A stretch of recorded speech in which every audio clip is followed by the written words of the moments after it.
తిననా ఈరోజు లాస్ట్ క్లాస్లో మనం టెంపరేచర్ లైట్ గురించి డిస్కస్ చేసుకున్నాం కదా. ప్రజెంట్ క్లాస్లో నెక్స్ట్ టాపిక్ వాటర్ చూద్దాం.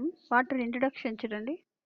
About 3/4 of earth's surface is covered by water and provides extensive medium for aquatic life. ఓకేనా, అంటే మన ఎర్త్ మీద 3/4 వాటరే ఉంది కదా, మనకు తెలిసిందే విషయమే ఇది. అంటే ఎర్త్ ల్యాండ్ మీద అంతా కూడా ఎక్కువ ఆక్యుపై చేసిండేది ఏది అంటే వాటరే. ఓకేనా, ఆక్వాటిక్ అనిమల్స్కి ఈ వాటర్ అనేది మీడియంగా ఉంటుంది. ఓకేనా, మీడియం అంటే ఏంటి, అవి ఎక్కడ ఉన్నాయో దాన్నే మీడియం అంటారు. ఫర్ ఎగ్జాంపుల్ మనం ఏ మీడియంలో ఉన్నాము, ఎర్త్ అండ్ ఎయిర్, ఈ రెండు చుట్టూ ఉన్నాయి కదా మనకు. ఎర్త్ కింద మనము ఎర్త్ మీద ఉన్నాము, అలాగే మన చుట్టూ ఎయిర్ ఉంది. ఇవి మన మీడియం. ఆక్వాటిక్ అనిమల్స్ మీడియం ఏది, వాటర్. ఓకేనా. Next, protoplasm of every cell contain 70 to 90% of water 70 to 90% of water, and it controls and regulates all metabolic activities and chemical reactions. Water acts as a major controlling abiotic factor of the organisms. అంటే మీకు తెలిసిందే, జనరల్గా ఇంకా అనిమల్స్లో వాళ్ళ వెయిట్లో 70 నుంచి 90% వాటరే ఉంటుంది కదా. ఈ వాటర్ని దేనికి యూజ్ చేసుకుంటాయి animals? Metabolic activities, chemical activities కోసము ఈ వాటర్ అనేది కూడా రెగ్యులేట్ చేస్తూ ఉంటుంది. ఈ వాటర్ అనేది water act and major controlling abiotic factor of the organism. అంతే కదా, ఈ వాటర్ అనేది ఆర్గానిజం మీద ఒక మెయిన్ ఏబయోటిక్ ఫ్యాక్టర్ లాగా ఇది కంట్రోల్ చేస్తూ ఉంటుంది. అలాగే నెక్స్ట్ చూడండి, water is indeed A precursor of the various biochemical reactions taking place inside the cell. అంటే చూడండి, ఇక్కడ సెల్ లోపల జరిగేటటువంటి అనేక ఈ మెటబాలిక్ యాక్టివిటీస్ కానీ బయోకెమికల్ రియాక్షన్స్ కానీ జరుగుతూ ఉంటాయి కదా. వాటికన్నిటికీ కూడా సెల్ లోపల జరిగే ఈ యాక్షన్స్ కన్నిటికి కూడా వాటర్ చాలా అవసరం కదా. These reaction include hydrolysis and biological oxidation with takes place in the presence of water. In higher animals, the cells are in contact with the intercellular fluid with contain water.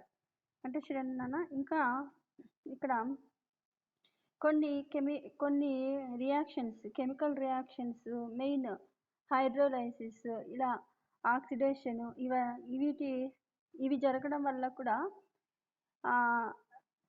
ఇవి కూడా ఎక్కడ జరుగుతాయి అంటే water ఉంటేనే ఇవి జరుగుతూ ఉంటాయి. ఓకేనా, అలాగే in higher animals the cell are in contact with the intracellular fluid with contain water. అంటే చూడండి, ఇక్కడ చాలా అనిమల్స్లో, హయ్యర్ అనిమల్స్లో కూడా, అనిమల్స్లో ఉండే సెల్స్లో వాటర్ ఎక్కువగానే ఉంటుంది. ఇది ఎక్కడ ఉంటుంది, వాటర్ ఇంట్రాసెల్యులర్ స్పేస్లో కూడా వాటర్ ఉంటుంది. ఓకేనా, in majority of simple organisms life in direct contact with water in the environment. The terrestrial and aquatic animals will have to maintain water balance. Land animals have developed a number of adaptations on prevention evaporation of water from their body. Hence, conservation of water has become an important factor. అంటే చూడండి, ఇక్కడ ఈ water గురించి ఇంకా ఏం చెప్పారంటే, మన animals ఉన్నాయి కదా, ఈ అనిమల్స్లో లోయర్ అనిమల్స్ లేదా హయ్యర్ అనిమల్స్లో కూడా వాటర్తో రిలేషన్ అనేది ఉంటుంది. వాటర్ లేకపోతే ఏ యాక్టివిటీస్ జరగవు అని చెప్తున్నారు. అలాగే టెరెస్ట్రియల్ అండ్ ఆక్వాటిక్ అనిమల్స్కి వాటర్ అనేది వాటి బాడీ ఈక్విలిబ్రియం కోసం వాటర్ అనేది వెరీ నెససరీ కదా. అలాగే టెరెస్ట్రియల్ అనిమల్స్లో వాటర్ అనేది ఎవాపరేట్ అవ్వకుండా ఉండడానికి వాళ్ళ బాడీలో కొన్ని అడాప్టేషన్స్ ఉంటాయమ్మా. ఆ అడాప్టేషన్స్ బేస్ చేసుకొని అవి వాటర్ ఎవాపరేషన్ అవ్వకుండా వాటర్ని బాడీలో అలాగే ఉంచుకుంటుంది. అడాప్టేషన్స్ అంటే ఏంటంటే కొన్ని మార్పులు, బాడీలో కొన్ని చేంజెస్ అనేది వస్తూ ఉంటాయి. ఇప్పుడు ఎప్పుడైతే టెంపరేచర్ ఎక్కడ ఎక్కువ ఉంటుందో లేదా టెంపరేచర్ ఉండే ఏరియాలో ఉండే యానిమల్స్ ఎట్లా అయినా అవ్వచ్చు. ఓకేనా. నెక్స్ట్ చూడండి, properties of water. Water forms a most suitable medium for the living organism because of its unique ecological qualities.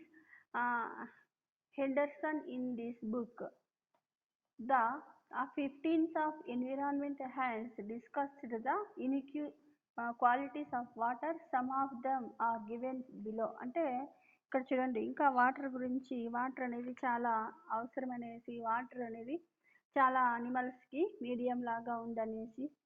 ఓకేనా. హెండర్సన్ అనే scientist the fitness of environment అనే బుక్ ఆయన రాసినాడు అనమాట. వాటిల్లో కొన్ని కింద ఫాలో అయినటువంటి ఇంపార్టెంట్ పాయింట్స్ కింద ఉన్నాయి, ఆ బుక్లో రాసినటువంటి ఇంపార్టెంట్ పాయింట్స్. ఓకేనా. ఆ బుక్లో ఏమేమి రాశారు అనే దాని గురించి డిస్కస్ చేసుకుందాం. నెక్స్ట్ చూడండి, బిలో ఏమున్నాయంటే వాటర్ యాజ్ సాల్వెంట్. అంటే వాటర్లో ఆల్మోస్ట్ మనం వాటర్ సాల్వెంట్ లాగా పనిచేస్తుంది కదా, కొన్నిటికి సాల్ట్స్, షుగరు, ఇంకా కొన్ని ఏమన్నా వేస్తే కనుక సాల్యుబుల్ అవుతుంది కదా, కరిగిపోతుంది కదా. అంటే ప్రాపర్టీస్లో ఒకటి ఇది కూడా ఉంది. ఓకేనా. ప్రాపర్టీస్ ఆఫ్ వాటర్లో ఇంకా చూడండి, వాటర్ యాజ్ సాల్వెంట్ అంటే కరిగించుకునే శక్తి ఉంది దీనికి అని.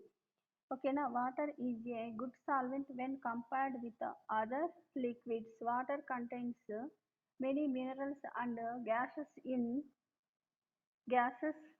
gases in respiration by exchanging oxygen and carbon dioxide in the aquatic organisms. Water is only appropriate solvent for dissolving solutes which are required by the living organisms. ఓకేనా. అంటే ఇక్కడ చూడండి, water as solvent అంటేనే మీకు అర్థమైంది, అది బాగా దాంట్లో డిజాల్వ్ చేసుకునే కెపాసిటీ ఎక్కువగా ఉంటుందనేసి. ఇది ఇంకా వాటికి డిజాల్వ్ చేసుకునే కెపాసిటీ అనేది కొన్నిటికైతే కనుక ఉండదు. వాటర్లో కొన్ని డిజాల్వింగ్ అవ్వదు, కొన్ని సాల్వెంట్ లాగా ఉంటాయి. దీంట్లో అనేక ఈ వాటర్లో మనకు ఎక్కువగా ఏవేవి ఉంటాయి అంటే, ఈ వాటర్కి సంబంధించి చాలా వరకు ఇక్కడ చూడండి, ఆక్సిజన్, కార్బన్ డైఆక్సైడ్, ఇవి కూడా ఎక్స్చేంజ్ చేసుకోవడానికి కూడా వాటర్ అనేది చాలా యూజ్ అవుతుంది. అంటే ఆక్వాటిక్ అనిమల్స్లో డిజాల్వ్ అయినటువంటి ఆక్సిజన్నే కదా అవి ఇన్స్పిరేషన్కి యూజ్ చేసుకుంటాయి. అంటే వాటర్ అనేది ఎక్స్చేంజ్ ఆఫ్ గ్యాసెస్ కూడా యూజ్ అవుతుంది అనేసి. ఇంకా అనిమల్ నుంచి వచ్చిన కార్బన్ డైఆక్సైడ్ వాటర్లోకి వస్తుంది కదా, ఆ వాటర్లో ఏమవుతుంది, కార్బన్ డైఆక్సైడ్ ఎక్కువ అయిపోతే కనుక కింద అడుక్కు చేరిపోయేసి అవి ఒక పెద్ద స్టోన్స్ లాగా ఫామ్ అవుతాయి, కార్బన్ డైఆక్సైడ్ అదంతా. ఓకేనా. అలాగే కొంత అయితే కనుక ఏమన్నా వేరే ప్లాంట్స్ ఉంటాయి కదా, చిన్న ప్లాంట్స్ ఉంటాయి కదా వాటర్లో, ఆ ప్లాంట్స్ యూజ్ చేసుకుంటూ ఉంటాయి. ఓకేనా. అర్థమైందా. నెక్స్ట్ చూడండి, వాటర్ సాల్వెంట్ గురించి చదువుకున్నాం కదా. Next viscosity. విస్కాసిటీ అంటే స్నిగ్ధత. అంటే ఏంటంటే ఈ వాటర్ అనేది ఈ వాటర్ చూడండి, this viscosity of water is higher than that of alcohol and chloroform. So the aquatic animals are protected against mechanism disturbance because of the high viscosity of plankton organisms float in the surface water and swim actively even without having swimming organs. అంటే చూడండి, viscosity అంటే ఏంటంటే ఈ alcohol, chloroform దానికి ఉండే viscosity కంటే ఇది వాటర్కి విస్కాసిటీ ఎక్కువగా ఉంటుంది. అంటే ఏంటి అంటే ఇక్కడ చెప్తే అర్థమవుతుంది చూడండి. అందువలన ఏమవుతాయి, ఈ ఆక్వాటిక్ అనిమల్స్కి కొన్ని బాడీలో మెకానిజమ్స్ అనేటివి బాగా ఫంక్షన్ చేసి ఆక్వాటిక్ అనిమల్స్కి అవి ప్రొటెక్షన్ అవుతూ ఉంటాయి అన్నమాట. వీటికి ఎక్కువ విస్కాసిటీ ఉన్న దానివల్ల ఫ్లోయేటింగ్ అనిమల్స్ అది స్విమ్మింగ్ చేసేటటువంటి ఏవైనా సరే ఆర్గాన్స్ లేనప్పటికీ కూడా ఇవేమవుతాయి అంటే వాటర్లో తేలుతూ ఉంటాయి. ఓకేనా. అంటే వాటరు పైకి ఫ్లోయేటింగ్ చేసేటటువంటి కెపాసిటీ ఉంటుంది. అంటే ఏదైనా తేలిపోతాయి అన్నమాట వాటర్లో వేస్తే. హ్యూమన్ బీయింగ్స్ కూడా ఎవరైనా కానీ కొంతవరకు బతుకుండే వాళ్ళు కావచ్చు, బయోటిక్ కావచ్చు, ఏబయోటిక్ కావచ్చు, వాటర్లో తేలే కెపాసిటీ ఉంటుందన్నమాట. దాన్నే విస్కాసిటీ అంటారు. Next density. నెక్స్ట్ చూడండి, లెఫ్ట్ అవ్వద్దండి అన్న ఎవరో లెఫ్ట్ అయినారు అప్పుడే. ఓకేనా, చూడండి density. The density of water is very heavy at 4 degrees centigrade. The fresh water freezes at 0 degrees centigrade, while the sea water freezes at -2.5 degrees centigrade. The density of ice is less than the density of water, so the ice can float in the water. The ice forms an protective layer on the surface water and does not allow the low temperature into deeper water. Hence the deep lakes and ponds do not freeze upon the bottom where the animals live comfortability. అంటే చూడండి, ఇక్కడ density means అంటే తెలుగులో సాంద్రత అంటారు. Density అంటే ఏంటంటే, for example డెన్సిటీకి ఒక ఎగ్జాంపుల్ చెప్తా చూడండి. ఒక పాండ్లో ఫిషెస్ ఉన్నాయనుకోండి, ఒక పాండ్లో ఎక్కువ ఫిషెస్ ఉంటే అక్కడ ఫిష్ డెన్సిటీ ఎక్కువ ఉంది అని అర్థం. ఒక పాండ్లో ఫిషెస్ తక్కువ ఉంటే కనుక ఫిష్ డెన్సిటీ తక్కువ అని అర్థం. ఓకేనా, అలా అనమాట. ఈ డెన్సిటీ చూడండి, 4 degrees centigrade వద్ద వాటర్ అనేది ఎక్కువ డెన్సిటీ ఉంటుందంట. అలాగే ఫ్రెష్ వాటర్కి అయితే 0 degrees centigrade వద్ద, అలాగే మెరైన్ వాటర్కి అయితే కనుక 2.5. ఓకేనా, ఈ ఐసింగ్ అయ్యే టెంపరేచర్ ఎంత అంటే ఫ్రెష్ వాటర్ 0 degrees వద్ద ఐస్ అయిపోతుంది. అలాగే మెరైన్ వాటర్ అయితే కనుక 2.5 degrees centigrade వద్ద ఇవి ఐసింగ్ అయిపోతాయంట. ఐస్ అనేది ఈ డెన్సిటీ మీద కూడా డిపెండ్ అవుతుందంట. ఓకేనా, డెన్సిటీ కంటే తక్కువగా ఉంటే కనుక ఓకే, అంటే ఐస్కి వాటర్ కంటే డెన్సిటీ తక్కువ, అందుకోసం అనేసి వాటర్ మీద ఫ్లోయట్ అంటే పైన ఇట్లా తేలుకుంటూ ఉంటుంది అనమాట. వాటర్ సర్ఫేస్ మీద ఒక ఫస్ట్ పైన లేయర్ ఉంటుంది కదా. లేయర్ అంటే ఏం లేయర్ లాగా ఉండదు. వాటర్ ఏదన్నా ఒక పాండే అనుకోండి, పైన ఉంటుంది కదా వాటర్, మనం టచ్ చేస్తాం చూడు పైన, దాన్ని ఏమంటారంటే సర్ఫేస్ అంటాం. ఓకేనా, ఒక లేయర్, అవుటర్ లేయర్ అంటారు దీనికి. ఓకేనా, ఈ పైన ఉండే ఈ అవుటర్ లేయర్ వలన ఈ టెంపరేచర్ అనేది లోపలికి నీటిలోకి రానికుండా చేస్తుంది. అంటే పైన వాటరే మనకు తెలుసు, మనకి కొద్దిగా ఒక చేయి పెడతామే అంతవరకే హీట్గా ఉంటాయి వాటర్. హీట్ అంటే హీట్గా ఉండవు, కొద్దిగా వెచ్చగా ఉంటాయి. ఇంకా కింద డీప్కి వెళ్ళేసరికి బాగా కూల్గా ఉంటుంది. ఓకేనా, అంటే ఏమని అర్థము, ఈ వాటర్ హీట్ అనేది ఈ వాటర్ కిందికి రానికుండా అక్కడే పెట్టుకునింది అని. అంటే టెంపరేచర్ని లోపలికి రానికుండా పైన ఉండే ఆ సర్ఫేస్ లేయరు చేస్తుంది అనమాట. కాబట్టి డీప్గా ఉండేటటువంటి ఈ పాండ్స్లో అట్లా అంతా కూడా ఏమవుతుంది అంటే ఈ వాటర్ అనేది ఆల్మోస్ట్ ఎక్కువగా గడ్డ కట్టదంట.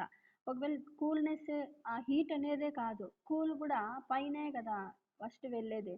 అంటే కోల్డ్ సీజన్లో ఏమవుతుంది, ఆ కోల్డ్ చలి అనేది పైన ఉండే సర్ఫేస్కే కదా ఉంటుంది, కింద వరకు పోలేదు కదా.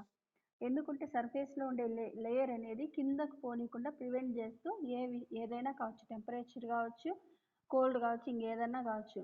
ఓకేనా, అలా ప్రొటెక్ట్ చేస్తూ ఉంటుందంట. అందువల్ల అక్కడ కింద డీప్లో ఉండేటటువంటి అనిమల్స్కి ఎలాంటి ప్రాబ్లం ఉండదు. ఒకవేళ పైన ఉండే అనిమల్స్ కూడా ఆ ఐసింగ్ అయ్యేటప్పుడు కిందకి వెళ్ళిపోతాయి, అంతే కదా. ఆ ఐసింగ్ అయిపోతే వాటర్ అనేది తక్కువ అయిపోతుంది కదా, అప్పుడు అవి సర్వైవ్ అవ్వడానికి ప్రాబ్లమాటిక్గా అయిపోతుంది. Next heat conduction. Water is a good conductor of heat when water is a good conductor of heat when compared with other liquids. ఓకేనా, ఈ వాటర్ అనేది చాలా బాగా ఈ వాటర్ అనేది వేరే ఫ్లూయిడ్స్తో కనుక కంపేర్ చేస్తే కనుక ఇది బాగా అంటే టెంపరేచర్ని ఈజీగా ట్రాన్స్ఫర్ చేస్తుందంట. ఓకేనా, కండక్టర్ లాగా. During summer season the water of the surface absorbs heat and becomes warmer and then deeper water. This makes the plankton organisms and other surface dwelling organisms to live in such warm conditions. But water being a good conductor of heat. The high temperature at the surface water is uniformly conducted throughout the depth of water. This makes the uniform distribution of temperature or heat at all depths of the water, which makes the animal communities to live comfortability in such environment. అంటే చూడండి ఇక్కడ heat ఈ water అనేది టెంపరేచర్కు మంచి ఇది ఒక conductor లాగా ఇక్కడ ఉంటుందంట. ఎప్పుడైతే సమ్మర్ సీజన్లో సర్ఫేస్లో ఉండే వాటర్ ఎక్కువగా హీట్ని తీసుకుంటుంది కదా, ఆ హీట్ లోపలికి పోనీయకుండా అక్కడే ఉంచుకుంటుంది అనమాట. సో ఇక్కడ ఉండే ఫ్లోయేటింగ్ అనిమల్స్ అవి ఏమవుతాయి, అలాంటప్పుడు కొంచెం కిందకి వెళ్ళి అక్కడ కూడా ఉండిపోతాయి అన్నమాట. అలాగే ఈ వాటర్ అనేది టెంపరేచర్ ఉంటుంది కదా, ఇది నీటిలోకి చేరి ఈ వాటర్లో ఒకేలాగా ఉండేలాగా చూస్తుందంట. అంటే ఎక్కువ టెంపరేచర్ అయిపోనీయకుండా ఈ వాటర్ అనేది అలా మెయింటైన్ చేసుకుంటుందంట. ఇందుకోసం అనేసి అక్కడ ఉండేటటువంటి అనిమల్స్ ఆర్గానిజమ్స్ సర్వైవ్ అవుతున్నాయి. లేదా ఎక్కువ హీట్ కానీ ఎక్కువ కూల్ కానీ ఉన్నిందనుకో, మొత్తం పాండ్ అంతా వెళ్ళిపోతే అవి సర్వైవ్ అవ్వలేవు. ఈ వాటర్ అనేది ఏంటంటే కొంతవరకు ప్రివెంట్ చేస్తుందంట లోపలికి పోనీయకుండా అలా.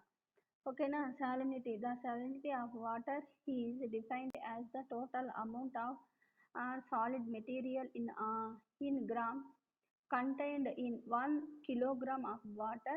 The salinity of marine water in all seas and oceans is uniform or constant, which help in movement of marine animals from one region to another region. In freshwater environment, the salinity of water varies greatly and may even go from 25% to 30% in salt lakes. In such lakes, the extent of life is difficult. అంటే చూడండి ఇక్కడ salinity అంటే ఏంటంటే ఆ వాటర్లో ఉండేటటువంటి things అనమాట. అంటే సాల్ట్స్ ఇవన్నీ ఉంటాయి కదా, ఆ సెలినిటీ ఒక కిలో వాటర్లో ఉండేటటువంటి ఈ కిలో వాటర్లో ఉంటాయి కదా ఏదో ఒక సబ్స్టాన్స్, వాటిని ఏమంటారంటే ఆ వాటర్కి ఉండే సెలినిటీ అంటారు. ఇక్కడ మెరైన్ కావచ్చు లేదా ఓషియన్స్ కావచ్చు, ఎక్కడైనా సరే సెలినిటీ అనేది ఒకే విధంగా స్థిరంగా ఉండడం జనరల్గా అది ఎలా ఉంటుందంటే స్టేబుల్గా ఉంటుంది. మరి సెలినిటీ అనేది చాలా డిఫరెన్స్ అయితే ఉండదు దేనికి, ఒక పాండ్కి లేదా మెరైన్లో పాండ్కి మెరైన్కి కంపేర్ చేస్తే కొంచెం సెలినిటీ అనేది డిఫరెంట్గానే ఉంటుంది. మెరైన్ కొంచెం ఎక్కువగా మనకి ఎట్లా ఉంటుంది, వాటర్ కొంచెం సాల్టీగా అనిపిస్తుంది కదా. సో అక్కడ ఏముంటుంది, అక్కడ సాల్ట్స్ అనేటివి సెలినిటీ ఎక్కువగా ఉంటుంది అనమాట. ఓకేనా. ఇంకా ఫ్రెష్ వాటర్లో ఉండే సెలినిటీకి అలాగే ఇందాక చెప్పుకున్నట్టు కనుక సాల్టీ వాటర్లో ఉండే సెలినిటీకి కొంచెం డిఫరెన్స్ అయితే ఉంటుంది కదా. ఈ సాల్ట్ వాటర్లో ఉండే సెలినిటీ 25% నుంచి 30% వరకు ఉంటుంది. జనరల్గా మనం ఫ్రెష్ వాటర్లో అయితే ఎంత చెప్పుకున్నాం, 3.5 అట్లా ఉంటుందని చెప్పుకున్నాం. అలాగే మెరైన్ అయితే కనుక చాలా ఎక్కువ 20 నుంచి 30% వరకు సెలినిటీ ఉంటుంది. 1 లీటర్లో ఇది ఎట్లా పర్సెంటేజ్ చేస్తారంటే 1 లీటర్ తీసుకొని ఆ లీటర్లో మెజర్ చేస్తారు. మొత్తం మెరైన్ అంతా మెజర్ చేయలేరు కదా. ఓకేనా. అంటే అక్కడ ఎక్కువ ఉంటుంది అని. ఓకేనా. ఎక్కడ సెలినిటీ ఎక్కడ ఎక్కువ ఉంటే అక్కడ ఆక్వాటిక్ అనిమల్స్ సర్వైవ్ అనేది కొంచెం ప్రాబ్లంగా ఉంటుంది వాటికి. ఓకేనా. నెక్స్ట్ చూడండి transparency. Next okay, transparency. Poor water is transparent in nature. అంతే కదా, ప్యూర్గా ఉండే వాటర్ చూస్తే ఎలా ఉంటుంది, కింద కూడా కనిపిస్తూ ఉంటాయి బాగా క్లీన్గా ఉండే వాటర్. ఓకేనా. ఫర్ ఎగ్జాంపుల్ మీరు స్విమ్మింగ్ పూల్ చూడండి, కింద బాటమ్ కూడా కనిపిస్తాను, కానీ అక్కడ డీప్ అనేది తక్కువ ఉంటుంది.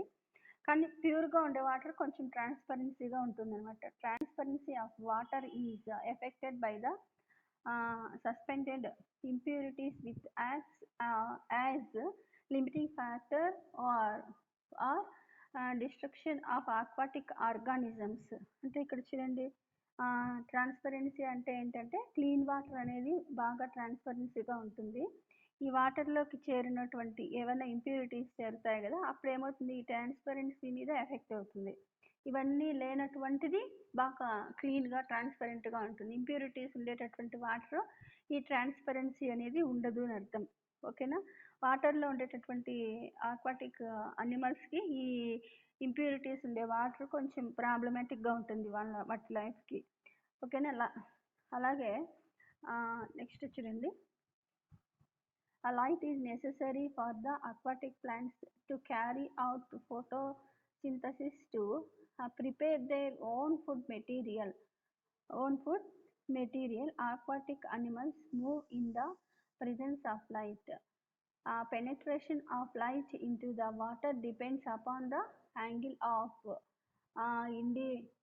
incidence and nature of the wavelength. Upper layer of water absorbs light of longer wavelengths, whereas light with short wave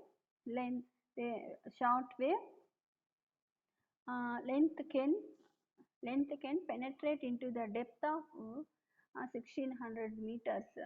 The aquatic zone below the depth of ఇక్కడ చూడండి 1600 meters is dark and in animals population is limited. The source of light at such depth is only the light emitted by luminescence organisms. అంటే నేను luminescence organisms గురించి నేను light గురించి చెప్పేటప్పుడు చెప్పాను నేను.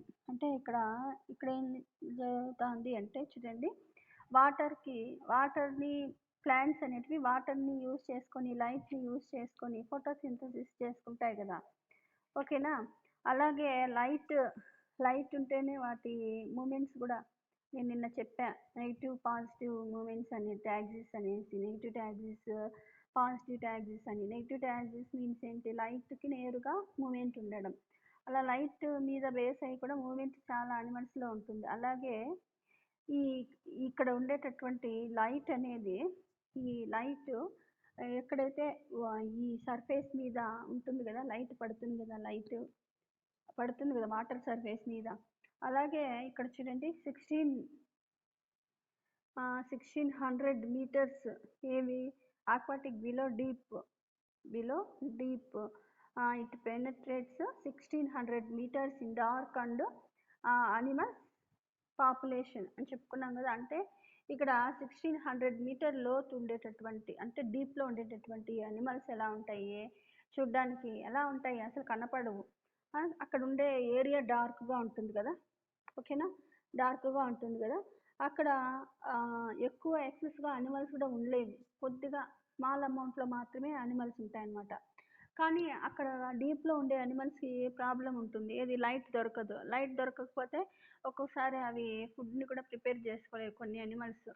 ఓకేనా. అలాంటప్పుడు కొన్ని ప్లాంట్స్ కూడా ఉంటాయి కదా, అలాంటప్పుడు ఏం చేస్తాయంటే కొన్ని అనిమల్స్ నుంచి లైటింగ్ ప్రొడ్యూస్ చేసేటటువంటి సెల్స్ ఉంటాయి. ఆ లైట్ ప్రొడ్యూస్ అయినటువంటి సెల్స్ నుంచి ఆ లైట్ తీసుకొని దాని హెల్ప్తో యూజ్ చేసుకుంటాయి అన్నమాట నెక్స్ట్ మెటబాలిక్ యాక్టివిటీస్ ఏవైనా సరే.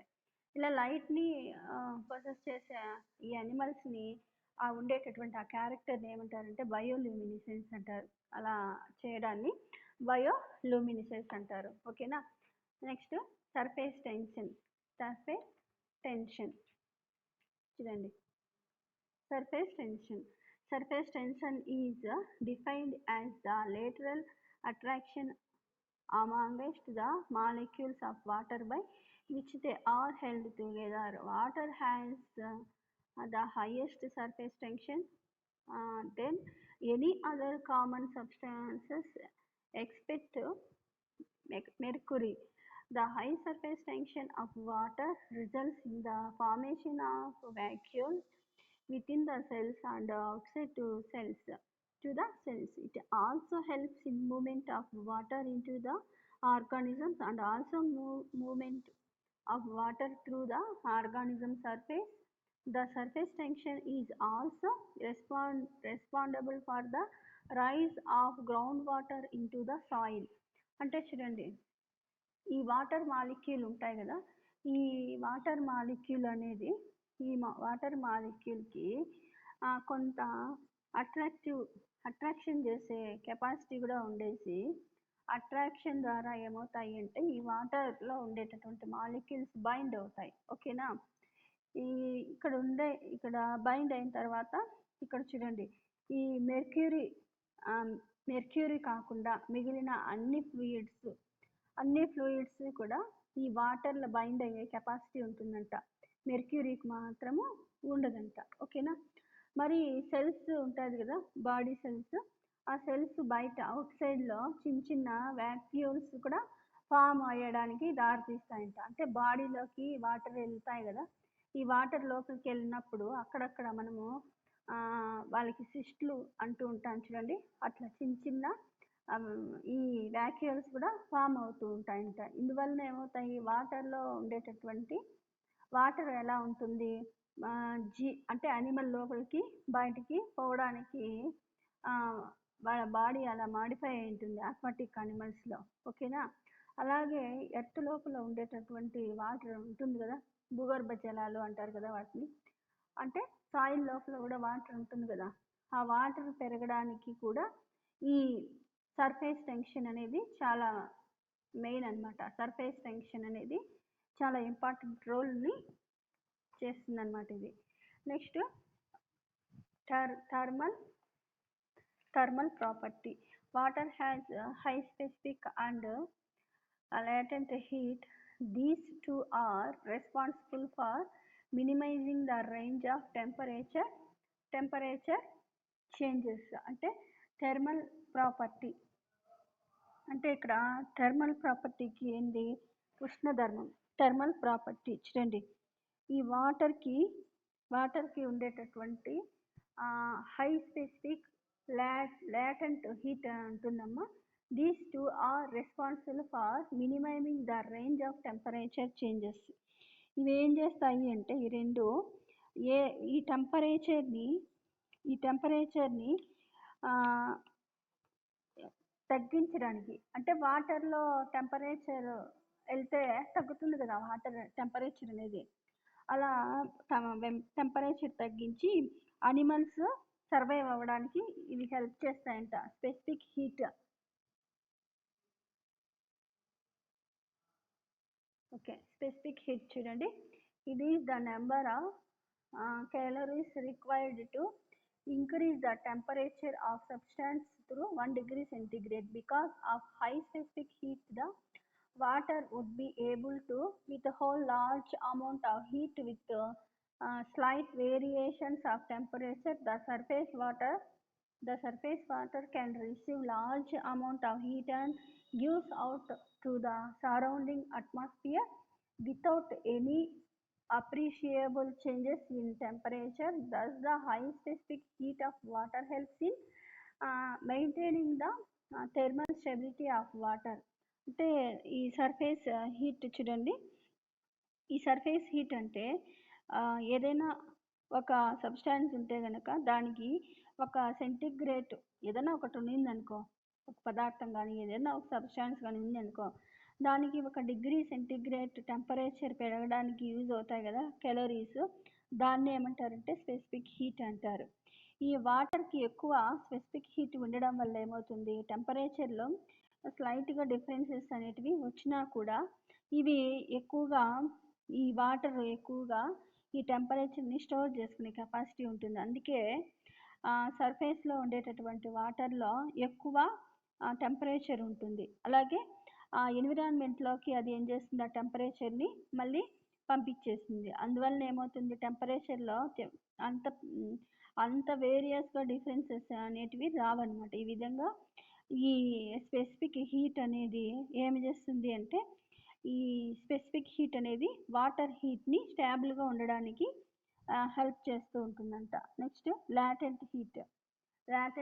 The quality of heat requires to change substance from a solid to the liquid or from liquid to the gaseous state without any changes in temperature is known as latent heat.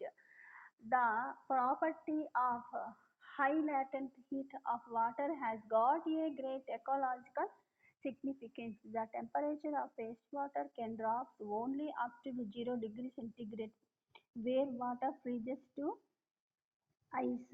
Where is the ocean water is reduces up to minus 2.5 degrees centigrade, the biological activities of plants and animals can take place below the freezing point of water.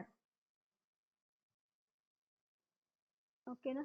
అంటే ఇక్కడ చూడండి, లాంటెంట్ heat అంటే ఇక్కడ చూడండి, ఏదైనా సరే ఒక substance అది సాలిడ్ నుంచి అది సాలిడ్గా ఉంటుందనుకో, అది లిక్విడ్గా లేదా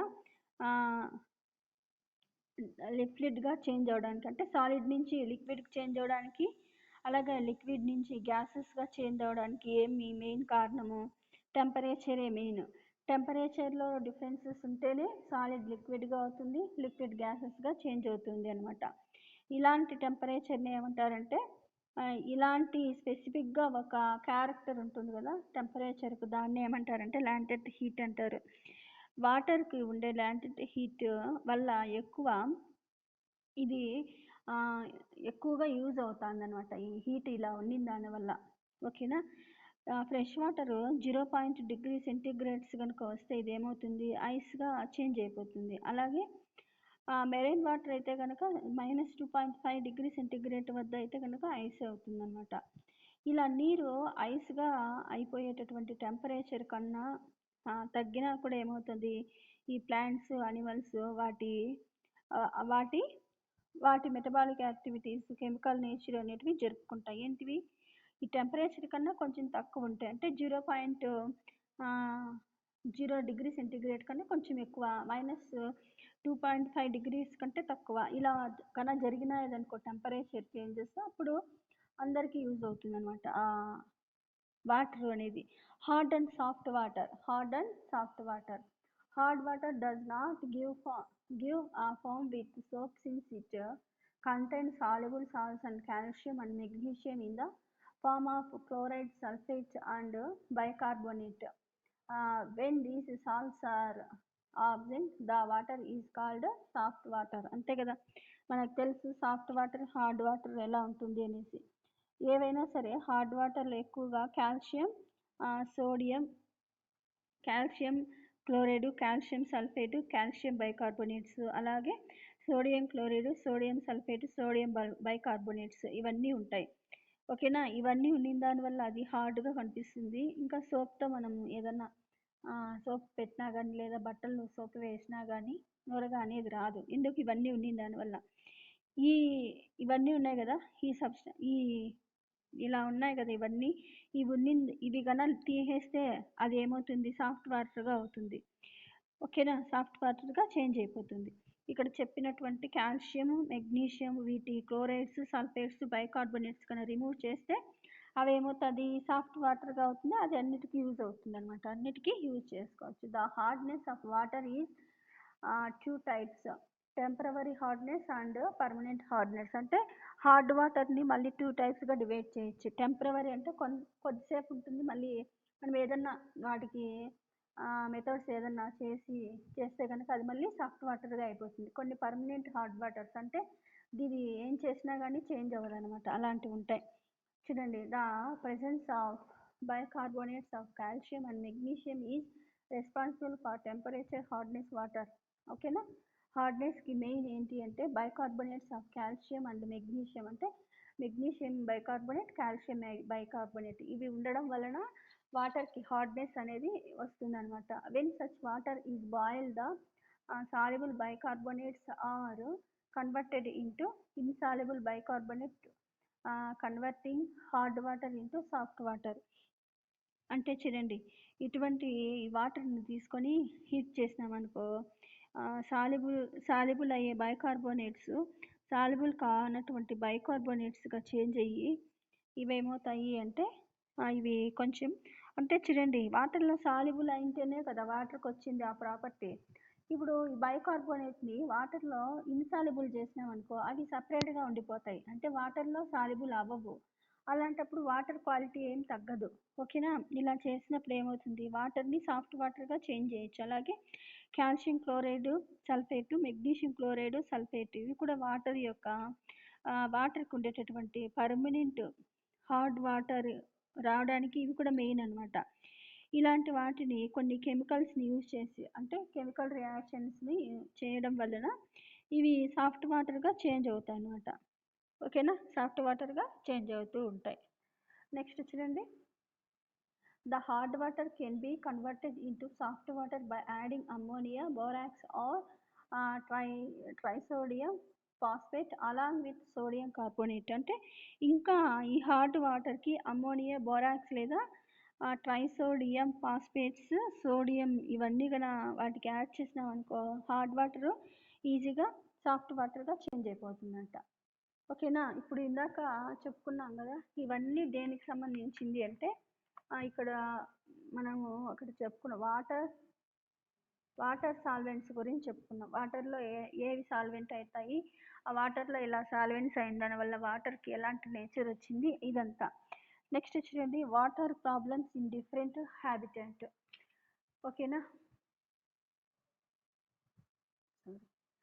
చూడండి, on the basis of the concentration of water, the environment is divided into aquatic environment and terrestrial environment. All animals in the nature should maintain a certain amount of water in their body to carry out metabolic activities. The maintenance of certain balance or osmo regulation in terrestrial animals is very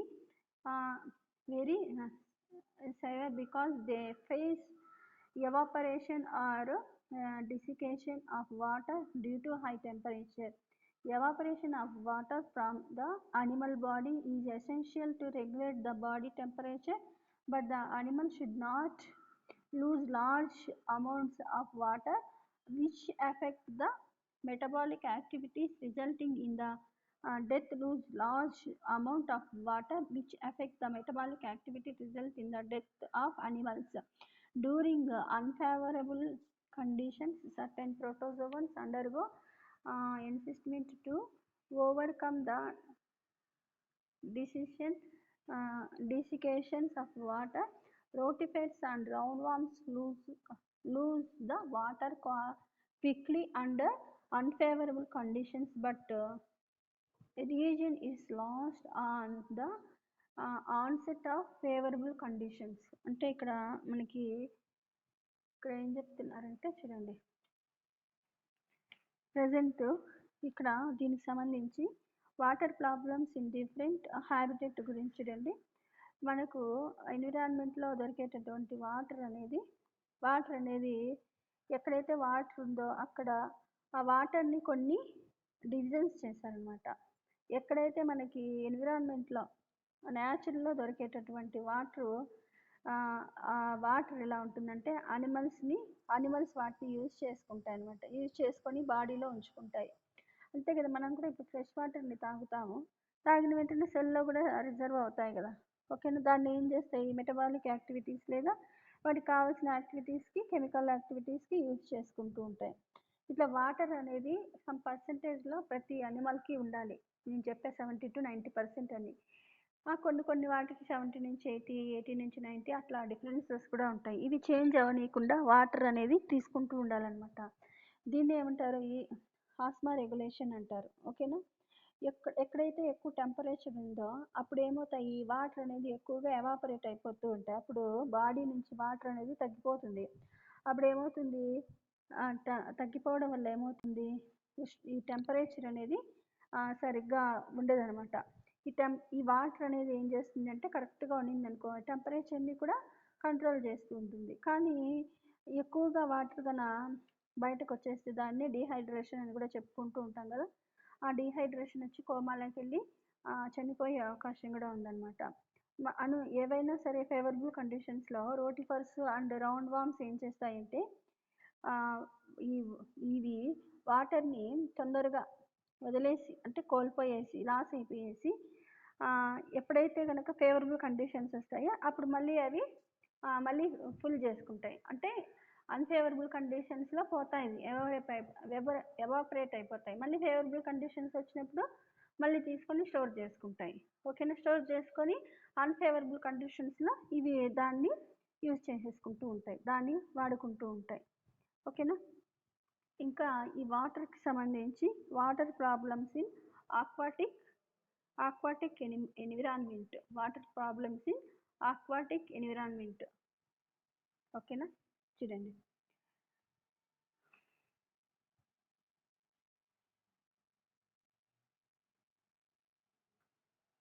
water problems in aquatic environment కదా, చూడండి. Next, depending upon the concentration of salt, the aquatic environment is classified into freshwater, estuary and marine environment. Animals living in any one of the side environment have to face the problem of water balance inside their body according to the existence conditions. If the osmotic pressure of the internal tissue of an animal is equal to that of osmotic pressure of the surrounding environment, the problem of maintaining water balance does not exist, but it is not very common. ఓకేనా, very common. Okay, చూడండి.